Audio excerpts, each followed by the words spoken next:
Assalamualaikum warahmatullahi wabarakatuh. Halo semua, kembali lagi dengan saya Sandika Wahyuni Nasution. Dalam video kali ini saya akan menjelaskan beberapa soal dari buku Medan Elektromagnetik seri buku Skaum. Tanpa berlama-lama lagi, mari kita bahas soal pertama.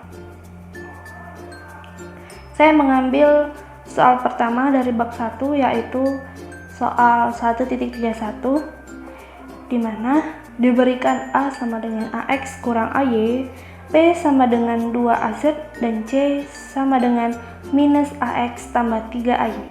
Carilah A dot B cross C.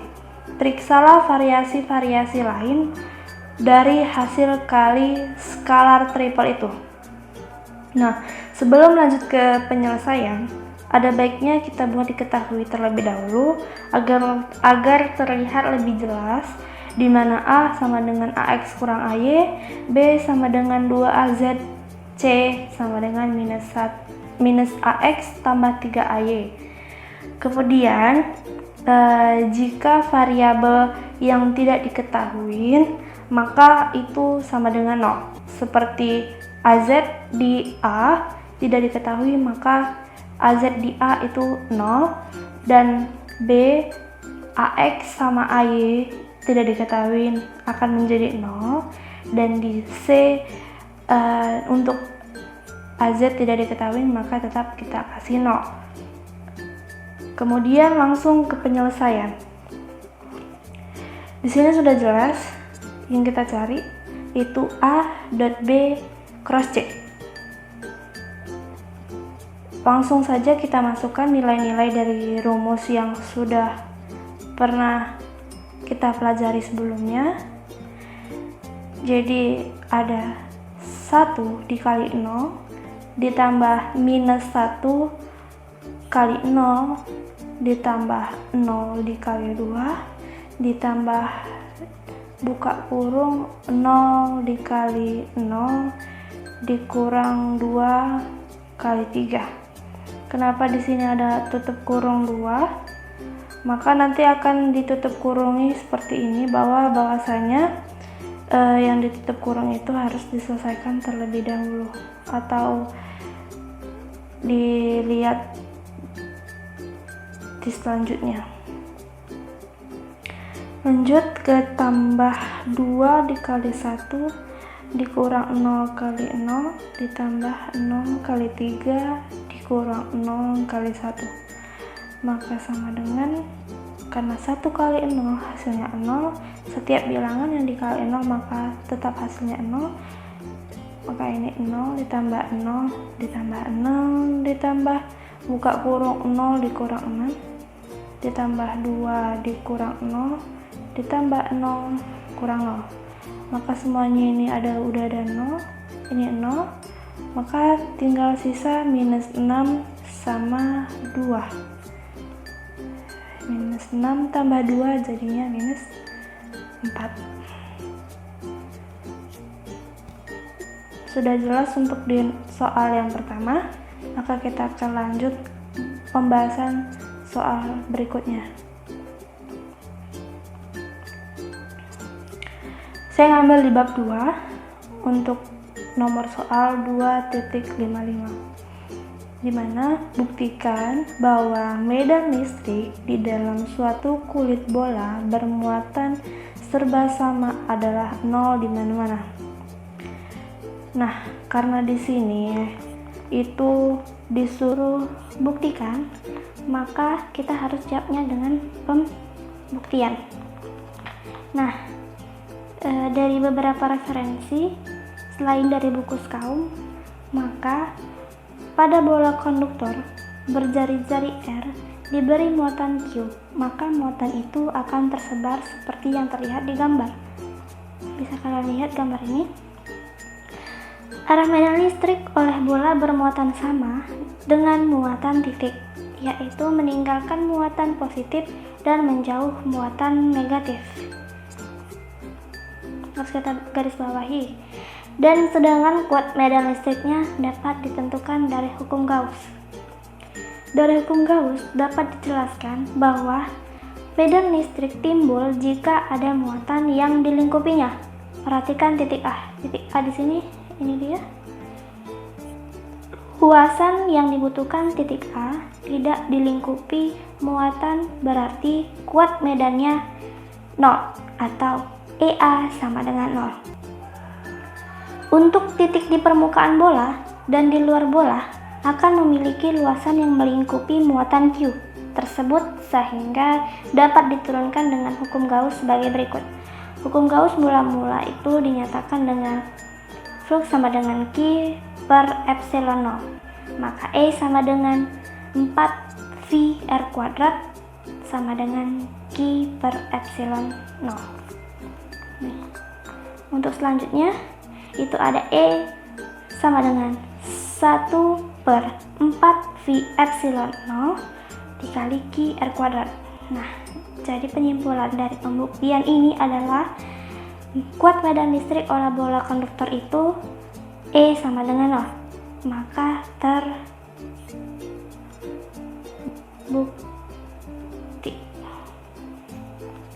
Untuk di luar permukaan itu ada E sama dengan K Q per R kuadrat. Baiklah, untuk soal selanjutnya akan kita bahas pada bab 3 dengan penomoran soal 3.37. Jika diberikan D sama dengan 5x kuadrat AX ditambah 10z AZ C per meter kuadrat, tetapkan flux neto yang keluar dari permukaan kubus berisi 2 meter yang berpusat di titik asal. Sisi-sisi kubus sejajar dengan sumbu-sumbu koordinat. Maka untuk rumus yang kita pakai pada soal ini untuk mencari flux neto itu adalah flux sama dengan integral D kali ds. Maka penjabarannya itu seperti yang kita ketahui adalah sebagai berikut. Sampai sini sudah terlihat jelas penjabarannya dari rumus tersebut. Kemudian kita integralkan menjadi 5 integral X sama dengan 1 ds dikurang 5 integral X sama dengan minus ds ditambah 0 ditambah 0 ditambah 10 integral Z sama dengan 1 ds ditambah 10 integral Z sama dengan minus ds. Kenapa di sini ada 0? Karena variabel untuk AY itu tidak diketahui, maka hasilnya adalah 0. Kenapa di sini ada minus 5? Karena yang dicari adalah integral minus 1. Jadi setiap ada integral minus 1, maka dia hasilnya minus 1. Maksud saya minus, tetap harus pakai minus. Lalu kenapa di 10-nya tidak ada minus? Karena di sini minus, di sini minus, maka hasilnya positif. Nah, 2 dari mana? 2 itu diketahui permukaan kubus yang berisi 2 meter. Jadi rumusnya D kuadrat. Jadi 2-nya itu dikuadratkan. Kemudian 5 dikurang 5 ditambah 10 tambah 10 sama dengan 2 kuadrat dikali 2 kuadrat maksud saya. Lalu ini habis, tinggal 20 dikali 2 kuadrat Hasilnya 80C. Baik, untuk soal selanjutnya ada di bab 4, soal 426. Di sini kita harus menunjukkan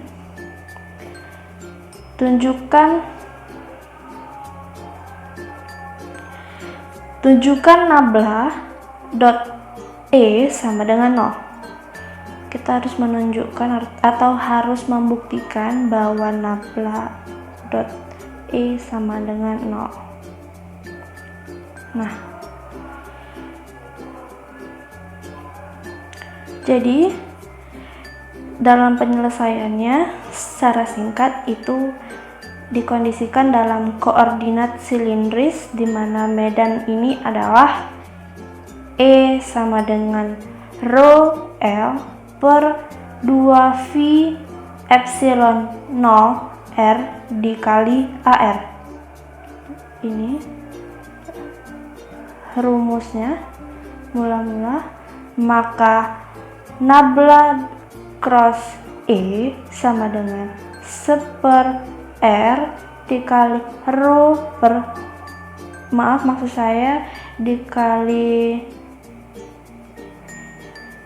dikali do per do R buka kurung R per rho L per 2pi epsilon 0 R tutup kurung sama dengan 0. Maka divergensi E untuk konfigurasi muatan ini adalah 0 di mana-mana, kecuali di R0 di mana harganya tak tentu. Baik, soal selanjutnya saya pilih di bab 5 di penomoran 5.20. Berapa energi yang tersimpan dalam sistem dua muatan titik Q1 sama dengan 3 nanocoulomb dan Q2 sama dengan minus 3 nanocoulomb yang terpisah dengan jarak D sama dengan 0,2 meter. Penyelesaiannya di sini yaitu dengan rumus 2WE sama dengan Q1 V1 ditambah Q2 V2 sama dengan Q1 buka kurung Q2 per 4pi epsilon 0 D tutup kurung ditambah Q2 buka kurung Q1 per 4pi epsilon 0 D. Lalu masuk ke rumus selanjutnya. Dengan memasukkan angka yang sudah diketahui akan menjadi WE sama dengan Q1 Q2 per 4pi epsilon D sama dengan negatif 3 dikali 10 minus 2 dikuadratkan 2 per 4pi buka kurung 10 pangkat minus 9 per 36pi dikali 0,2, maka hasilnya negatif 405 nanojoule. Nah, tampak seperti paradoks. Di sini karena energi tersimpan itu ternyata negatif. Sedangkan 1/2 elemen E kuadrat, dan sebab itu pula maka WE sama dengan setengah integral seluruh ruangan elemen E kuadrat df. Adapun penyebab dari perbedaan itu adalah pada saat menyamakan penyelesaian dalam pengerjaan, maka penyusunan sistem dengan energi yang tersimpan dalam medan itu telah dilupakan untuk energi yang tak terhingga, yang telah ada ketika muatan-muatan itu masih berada pada kedudukan tak terhingga. Nah, lalu diperlukan usaha yang tak berhingga tadi untuk membangun masing-masing muatan di tak terhingga tersebut.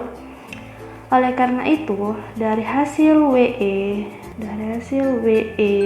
negatif 405 nanojoule dapat diartikan bahwa energi tadi adalah sebenarnya 405 nanojoule di bawah acuan tak berhingga pada kedudukan terhingga. Ingat sekali lagi bahwa energi tadi adalah sebenarnya itu 400 nanojoule jika di bawah acuan tak berhingga pada kedudukan terhingga. Dan karena beda energi sajalah yang mengandung makna fisik, maka nilai acuan tadi boleh saja kita abaikan. Nah, sekian dari pembahasan soal saya. Kurang dan lebihnya saya mohon maaf, kepada Tuhan saya mohon ampun.